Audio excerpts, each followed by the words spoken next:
welcome back to my channel. Assalamualaikum warahmatullahi wabarakatuh. Halo teman-teman, perkenalkan kami dari kelompok 5 yang akan mempresentasikan hasil diskusi kami tentang cedera medula spinalis. Baik, sebelum kita lanjut ke materi, alangkah baiknya saya memperkenalkan anggota kelompok saya yang terdiri dari saya sendiri, Melisa Yulianti, Dianing Febriana,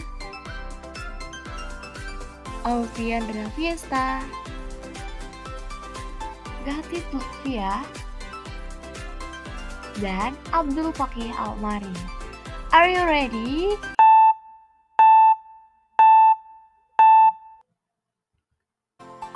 Ya, apa sih yang kalian ketahui tentang cedera medula spinalis? Spinal cord injury atau biasa disebut cedera medula spinalis adalah suatu kondisi gangguan pada medula spinalis atau sumsum tulang belakang dengan gejala fungsi neurologis mulai dari fungsi motorik, sensorik, dan otonomi yang dapat berujung menjadi kecacatan mata hingga kematian, seperti dan Brawi 2017. Menurut National Spinal Cord Injury Statistical Center 2018, sebanyak 18.000 penderita cedera medula spinalis terjadi setiap tahun di Amerika Serikat. Hampir 80% dari semua penderita terjadi pada laki-laki muda, dengan mayoritas adalah orang Euro-Amerika. Morbiditasnya mencakup berbagai dampak seperti kerusakan sensorik dan motorik, serta perubahan fungsi organ internal. Mortalitas atau tingkat kematian bisa tinggi pada kasus-kasus yang melibatkan komplikasi serius seperti infeksi paru-paru atau gagal jantung. Cedera cervical lebih sering terjadi pada cedera tulang dada atau pinggang. Tingkat cedera neurologis yang paling umum adalah C5. Pada paraplegia, itu ada di T12 dan L1 adalah tingkat yang paling umum menurut National Spinal Cord Injury Statistical Center 2018. Lalu, ada dua etiologi dari cedera medula spinalis. Yang pertama ada cedera traumatik yang berupa kecelakaan lalu lintas, jatuh, kecelakaan akibat kerja, dan kekerasan. Yang kedua ada cedera non-traumatik, itu berupa hemorrhagic atau perdarahan, iskemi, hipovolemia atau kekurangan cairan, gangguan perfusi jaringan akibat shock, neurogenic, dan edema lokal. Lalu, apa saja sih tanda dan gejala dari penderita cedera medula spinalis? Yang pertama ada merasakan nyeri. Yang kedua ada kehilangan kontrol motorik. Yang ketiga ada kehilangan refleks karena kerusakan sumsum tulang belakang. Yang keempat ada kelumpuhan ringan. Yang kelima ada kurangnya kendali usus dan kandung kemih. Ini karena organ yang berperan mengatur keseimbangan itu adalah otak yang terhubung melalui saraf tulang belakang. Jika tulang belakang sudah terkena atau cedera, maka sistem kerja otak tidak dapat maksimal untuk mengatur keseimbangan dan refleks tubuh. Lalu yang terakhir ada bradikardi, hipotensi, hipotermi karena masalah dalam sistem saraf pusat.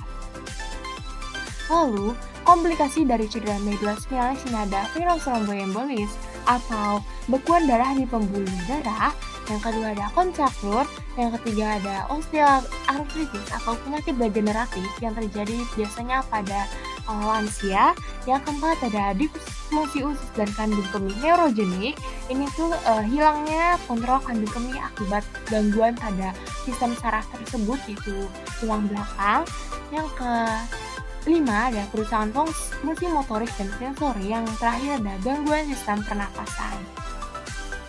Lalu klasifikasi dari cedera medula spinalis ini, yang pertama ada berdasarkan mekanisme cedera, yang kedua ada berdasarkan tingkat cedera, dan yang ketiga ada berdasarkan derajat cedera. Ini terjadi menjadi cedera total dan cedera sebagian. Lalu berdasarkan mekanisme cedera, ini terdapat 4. Yang pertama ada flexion injury, yang kedua ada hyperextension injury, yang ketiga ada compression fracture, yang keempat ada flexion rotation injury. Bisa dilihat pada gambarnya. Lalu berdasarkan tingkat cedera, ini ada beberapa bagian-bagian yang terkena. Dan ini ada pathway, mulai dari faktor penyebabnya, kemudian ada Kemudian ada perjalanan dari penyakitnya, lalu organ atau jaringan yang terdampak, dan muncullah gejala atau mungkin bisa komplikasi, lalu bisa munculkan masalah keperawatan. Kemudian, pemeriksaan penunjang pada cedera medula spinalis ini yang pertama ada X-ray kepala, ada X-ray spinal, CT scan, magnetic resonance imaging atau MRI, angiografi cerebral, dan lumbal fungsi. Berikut ada gambar contoh dari CT scan pada cedera medula spinalis. Lalu di sini kami akan membahas mengenai asuhan keperawatan pada cedera medula spinalis. Tahapan proses keperawatan ini ada 5. Yang pertama kita identifikasi atau pengkajian, yang kedua ada diagnosis, yang ketiga ada mengintervensikan atau merencanakan keperawatan, yang keempat ada treatment atau implementation, lalu yang kelima ada evaluasi. Di sini ada contoh kasusnya. Kronologi kejadian yaitu saat pasien sedang berenang di kolam renang halaman belakang rumahnya, kemudian pasien terjun ke ujung yang dangkal sehingga membentur kepalanya di dasar kolam sehingga membuat pasien tidak sadarkan diri. Lalu ibunya memperhatikan pasien kenapa tidak muncul kembali dan segera menyelamatkannya, kemudian membawanya ke rumah sakit ortopedi Purwokerto. Di sini ada pengkajian data pasien. Nama pasien itu Nana P, umurnya 20 tahun, jenis kelaminnya perempuan, agamanya Islam, alamatnya Sokaraja Dusun 2, pendidikan terakhir SMA, dan pekerjaan sekarang sebagai mahasiswa. Tanggal masuk rumah sakitnya 19 September 2023, tanggal pengajiannya 19 September 2023, dan didiagnosa medis cedera medula spinalis atau spinal cord injury. Lalu, keluhan utama dari pasien itu pasien mengatakan nyeri pada belakang leher dan persendian. Pasien mengeluhkan tidak dapat merasakan apapun pada kedua kakinya. Napas terasa susah, sulit beraktivitas, pasien merasakan ingin berkemih, karena itu pasien sering tidak sadar mengompol, dan pasien merasa cemas mengapa kedua kakinya tidak dapat digerakkan. Lalu, riwayat kesehatan sekarang, pasien berusia 20 tahun dirawat di unit gawat darurat, didiagnosis cedera tulang belakang leher. Pasien dirawat di unit gawat darurat Rumah Sakit Ortopedi Purwokerto pada tanggal 19 September 2023 dan dilakukan pengajian oleh seorang perawat dan didapatkan nyeri pada bagian belakang leher dan persendian dengan PQRST-nya. P-nya itu nyeri saat bergerak dan hilang saat istirahat. Q-nya, quality-nya nyeri seperti ditusuk-tusuk, radiasinya nyeri berfokus pada bagian belakang leher dan persendian, severity-nya skala nyeri sedang itu skala 4 dan nyeri hilang timbul, waktunya yaitu lebih dari 30 menit. Hasil gerakan fleksi sikunya bicep yang lemah secara bilateral, tidak ada gerakan tricep secara bilateral, tidak ada pergerakan pada ekstremitas bawah bilateral, penurunan sensasi dari bahu ke bawah, tidak ada kontrol kandung kemih atau usus dengan tanda-tanda vital yaitu tekanan darah 95/70 mmHg, denyut nadinya 70 kali per menit, pernapasannya 27 kali per menit, suhu tubuhnya 35 derajat Celcius dengan saturasi oksigennya 92%. Riwayat kesehatan dahulu, pasien mengatakan belum pernah dirawat di rumah sakit sebelumnya dengan penyakit yang sama. Riwayat kesehatan keluarga, pasien mengatakan bahwa ibu pasien mempunyai riwayat penyakit hipertensi. Riwayat pengobatan atau alergi, pasien mempunyai riwayat alergi baik makanan yaitu udang. Lalu pasien tidak mempunyai riwayat alergi terhadap obat. Lalu di pemeriksaan fisik keadaan umumnya ini tadi ada nyeri dengan PQRST-nya sudah dicantum. Lalu tanda-tanda vitalnya tekanan darahnya 95/70 mmHg, frekuensi nadinya 70 kali per menit, respiration rate-nya 27 kali per menit, suhunya 35 derajat Celcius dan saturasi oksigennya 92%. Status gizinya sebelum sakit yaitu 54 kg, saat ini 52 kg, tinggi badan saat ini yaitu 170 cm dengan IMT-nya 17,9, tingkat kesadarannya kompos mentis. Lalu ada sistem kardiovaskuler. Tadi tekanan darahnya itu 95/70 mmHg, nadinya itu 70 kali per menit, irama teratur, capillary refill time-nya itu ada kurang dari 2 detik. Dengan pengkajian IPPA-nya dan jantung, itu I-nya itu ada ictus cordis tidak terlihat, A-nya itu ada S1 S2 reguler tidak terdapat gejala, P-nya itu ictus cordis teraba lemah, dan P-nya itu ada redup. Lalu ada pernafasan, tadi frekuensinya 27 kali per menit, suara napasnya sonor, iramanya tidak teratur. Dengan pengkajian IPPA parunya bisa dilihat. Lalu ada pada sistem perkemihan, buang air kecilnya lebih dari 5 kali sehari, warna kuning khas urin dan berbau khas urin. Terdapat inkontinensia urin dan tidak ada distensi kandung kemih. Pada sistem persyarafan, pasien mengalami kekakuan pada ekstremitas bawah. Pemeriksaan refleks fisiologis dan patologis pasien tidak normal karena pasien tidak dapat merasakan rangsangan berupa cumbitan pada kedua kaki. Lalu psikologisnya, perasaan saat ini dalam menghadapi masalah ada cemas dan gelisah. Perasaan tersebut dapat diatasi ketika pasien sedang bersama keluarga. Rencananya, pasien selama saya terselesaikan adalah melanjutkan kuliahnya kembali. Jika rencana tidak dilaksanakan, maka beristirahat di rumah. Lalu ada sosial, yaitu ada aktivitas perannya itu sebagai mahasiswi, kebiasaan di lingkungan yang tidak disukai dan lingkungan yang berisik, cara mengatasinya dengan mendengarkan musik. Pandangan pasien tentang aktivitas sosial di lingkungan adalah merasa kurang nyaman terhadap lingkungannya yang berisik. Lalu ada spiritual, aktivitas ibadah yang sehari-hari dilakukan adalah sholat, mendengarkan rotal, bersolawat, dan sholat sunnah. Kegiatan keagamaan yang bisa dilakukan itu mengaji dan mendengarkan rotal. Kegiatan ibadah yang saat ini tidak bisa dilakukan adalah sholat karena pasien mengalami gangguan pada mobilitas fisik. Lalu perasaan pasiennya tidak dapat melaksanakan ibadah tersebut, merasa cemas karena merasa ada yang kurang. Lalu pasien mengatasi perasaan tersebut dengan memperbanyak zikir. Kemudian di sini ada drug study atau penata laksanaan farmakologinya. Yang pertama ada infus ringer laktat, yaitu dosisnya 20 ppm untuk mempertahankan hidrasi pada pasien yang tidak dapat menahan cairan. Dengan kontraindikasi riwayat alergi atau hipersensitivitas terhadap semua kandungan KRL, yaitu natrium, klorida, kalium, kalsium, dan laktat. Lalu yang kedua ada methylprednisolone injeksi intravena dengan dosis 30 mg per kilogram berat badan. Indikasinya untuk meredakan peradangan pada berbagai kondisi termasuk radang sendi. Kontraindikasinya itu pada riwayat hipersensitivitas terhadap obat ini.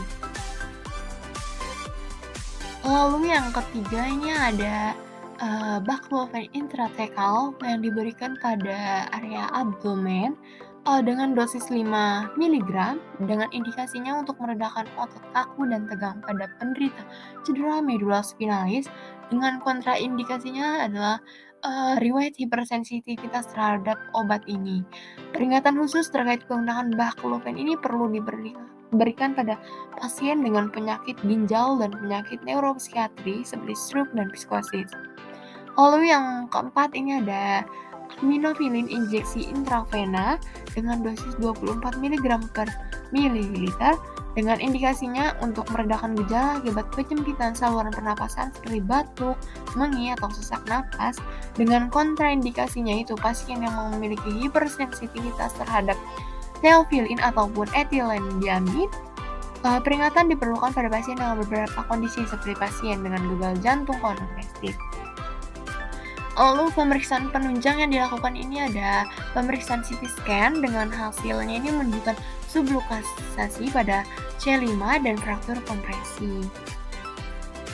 Lalu ada analisa datanya pada masalah-masalah sistem yang bisa diangkat sebagai diagnosa.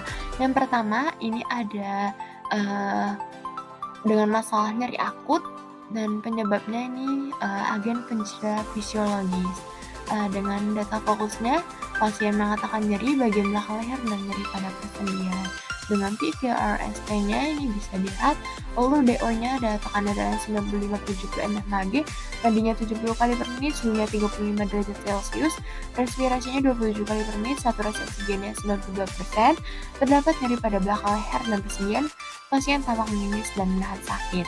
Lalu diagnosa yang kedua ini dengan masalah pola nafas tidak efektif berhubungan dengan cedera sumsum tulang belakang.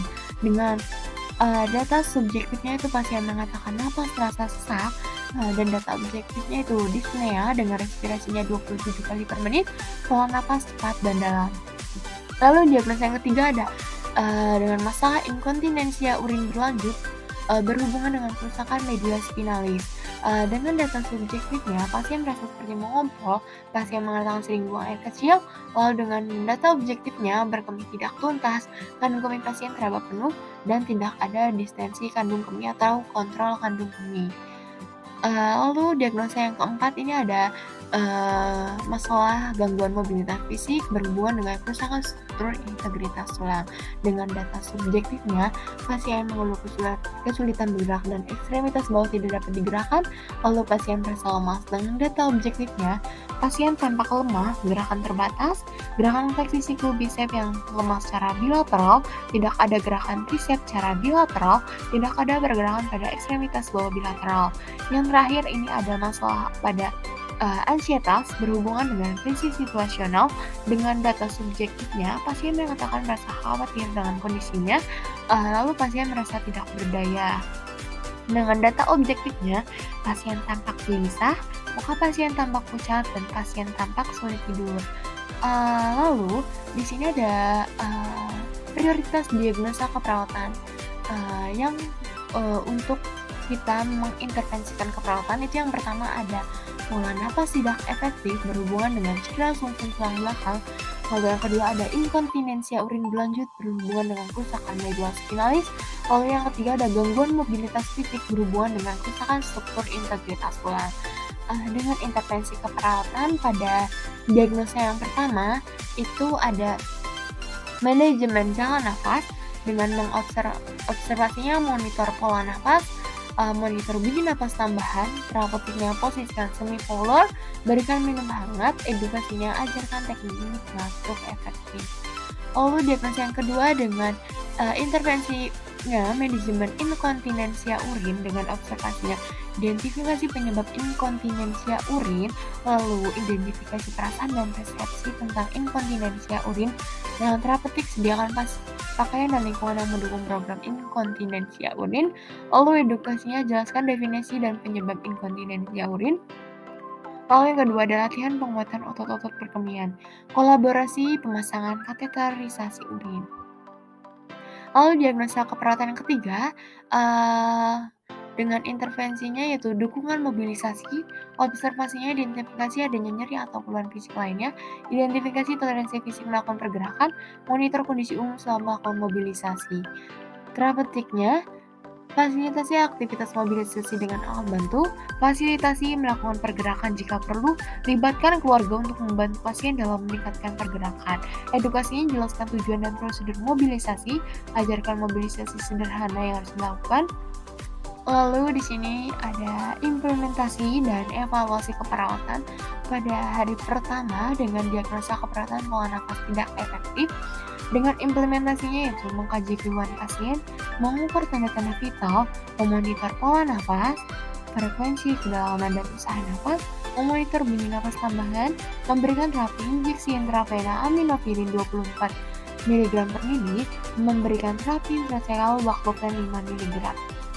Dengan evaluasinya S-nya, pasien mengatakan sesak nafas berkurang, O-nya dyspnea sedikit menurun yaitu yang tadinya 27 kali per menit menjadi 24 kali per menit, tidak ada bunyi nafas tambahan. Dengan analisisnya masalah belum teratasi, dengan indikator dyspnea awalnya 3, sekarang 4, targetnya 5, frekuensi nafasnya awalnya 3, sekarang 4, targetnya 5, kedalaman nafas awalnya 3, sekarang 4, targetnya 5. Planningnya itu lanjutkan intervensi dengan memonitor pola nafas, posisikan semipolar dan memberikan minum hangat. Lalu diagnosa yang kedua yaitu manajemen inkontinensia urin dengan implementasi mengidentifikasi penyebab inkontinensia urin, mengidentifikasi perasaan dan persepsi terhadap inkontinensia urin, menyediakan pakaian di lingkungan yang mendukung program inkontinensia urin, menjelaskan definisi dan penyebab inkontinensia urin, kolaborasi pemasangan kateter urin, lalu melatih otot-otot berkemih. Dengan evaluasinya, subjeknya pasien merasa seperti mengompol, pasien mengatakan sering buang air kecil. Dengan objektifnya berkemih tidak tuntas, kandung kemih pasien teraba penuh dan tidak ada distensi kandung kemih. Masalahnya belum teratasi dengan indikatornya distensi kandung kemih awalnya 3, sekarang 3 dan targetnya 5, frekuensi berkemihnya awal 3 sekarang 4 targetnya 5, sensasi berkemih awal 3 sekarang 4 targetnya 5, dengan melanjutkan intervensi yaitu kolaborasi pemasangan kateter. Lalu diagnosa yang ketiga itu gangguan mobilitas fisik dengan implementasinya, mengidentifikasi adanya nyeri atau keluhan fisik lainnya, mengidentifikasi tularan fisik melakukan pergerakan, memonitor kondisi umum selama melakukan mobilisasi, menjelaskan tujuan dan prosedur mobilisasi, mengajarkan mobilisasi sederhana yang harus dilakukan, dan memberikan terapi injeksi intravena methylprednisolone 30 mg per kilogram berat badan. Dengan evaluasi subjektifnya, pasien mengeluh kesulitan bergerak karena nyeri dan rasa lemas. Dan objektifnya, pasien tampak lemah, gerakan pasien terbatas, dan aktivitas bagian dibantu keluarga. Analisisnya masalah belum teratasi dengan indikator pergerakan ekstremitas awalnya 3 sekarang 4 targetnya 5, kekuatan otot awalnya 3 sekarang 4 targetnya 5, rentang gerak atau ROM awalnya 3 sekarang 4 dan targetnya 5. Lalu dengan planning melanjutkan intervensi dengan fasilitasi aktivitas mobilisasi dengan alat bantu, fasilitasi melakukan pergerakan jika perlu, dilibatkan keluarga untuk membantu pasien dalam meningkatkan pergerakan. Lalu di sini ada implementasi pada hari kedua dengan diagnosa keberatan pola nafas tidak efektif, bisa dilihat. Lalu diagnosa yang kedua itu ada manajemen inkontinensia urin. Lalu diagnosa yang ketiga itu gangguan mobilitas fisik. Setelah itu implementasi hari ketiga pada diagnosa yang pertama pola nafas tidak efektif. Setelah itu diagnosa yang kedua manajemen inkontinensia urin. Dan diagnosa yang ketiga gangguan mobilitas fisik. Jadi ada drug study dan peran perawat dalam pemberian obat. Yang pertama ada infus ringer laktat 20 TPM. Dan sebelumnya itu membaca rekam medik pasien, menyiapkan alat steril, mengecek 6 benar pemberian obat, menghitung kebutuhan cairan pasien, dan mencuci tangan. Selama pemberian infus yaitu ada salam terapeutik, perkenalan diri, menjaga privasi pasien, memastikan 6 benar pemberian obat, menginformasikan tujuan dan prosedur pemberian cairan infus, dan mengatur tetesan infus 20 TPM. Setelah pemberian infus, perawat mengecek efektivitas pemberian cairan intravena, lalu mengobservasi tanda-tanda vital alergi atau efek samping, seperti adanya flebitis, peradangan, pembengkakan, ruam, pruritus, eritema, nyeri, serta sensasi terbakar. Lalu obat yang kedua ini ada methylprednisolone, diberikan rutin melalui intravena dengan dosis 30 mg per kilogram berat badan. Peran perawat sebelumnya itu membaca rekam medik pasien, menyiapkan alat steril, mengecek 6 benar pemberian obat, mempersiapkan obat, tanggal kadaluarsa, cara penggunaan dan cara pemberian, mencuci tangan, dan selama pemberian obat yaitu ada pastinya memastikan 6 benar pemberian obat, lalu menginformasikan tujuan dan prosedur pemberian obat, lalu memberikan obat sesuai dosis yang diberikan yaitu 30 mg per kilogram berat badan melalui rute intravena. Setelah pemberian methylprednisolone, pastinya perawat mengecek efektivitas pemberian methylprednisolone, lalu mengobservasi tanda-tanda alergi efek samping yaitu seperti mual atau muntah, pusing, sakit kepala, perut kembung, sakit mah atau heartburn, dan nyeri otot. Lalu obat yang ketiga ini ada baclofen, diberikan melalui intrathecal dengan dosis 5 mg. Dengan perawat sebelumnya itu ada membaca rekam medik pasien, menyiapkan arteri, mengecek 6 benar pemberian obat, mempersiapkan obat, dan mencuci tangan. Selama itu memastikan 6 benar pemberian obat, menginformasikan tujuan dan prosedur pemberian obat, lalu memberikan obat sesuai dosis yang diberikan 5 mg secara intrathecal, yaitu melalui pembedahan yang ditempatkan di kantong subkutan di perut bagian bawah. Ini khusus pada pasien pada cedera medula spinalis. Lalu setelah pemberian baclofen intrathecal, itu perawat mengecek efektivitas pemberian baclofen, lalu ada mengobservasi tanda-tanda alergi atau efek samping yaitu seperti mual, muntah, pusing, sakit kepala, perut kembung, dan nyeri otot.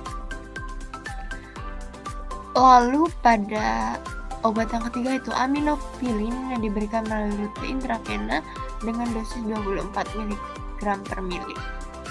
Dengan perawat sebelumnya, yaitu membaca rekam medik pasien, menyiapkan steril, mengecek benar pemberian obat, mempersiapkan obat, dan mencuci tangan. Selama itu memastikan benar pemberian obat, memberikan obat sesuai dosis yang diberikan 24 mg melalui rute intravena. Dan pastinya memberikan informasi terkait penggunaan obat aminofilin kepada pasien. Lalu setelah pemberian obat aminofilin yaitu mengecek efektivitas pemberian aminofilin seperti mengobservasi respiration rate, lalu mengobservasi tanda-tanda alergi atau efek samping seperti kesulitan bernapas, pembengkakan pada bibir, lidah atau wajah, gatal-gatal, kejang, detak jantung meningkat atau tidak teratur, mual dan muntah yang parah.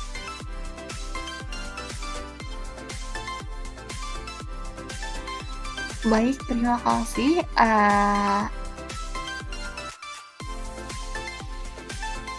Mohon maaf apabila terdapat kesalahan. Semoga kamu bisa mendapat ilmu yang bermanfaat dari presentasi kami ini. Semoga bermanfaat. Thanks for watching. Assalamualaikum warahmatullahi wabarakatuh.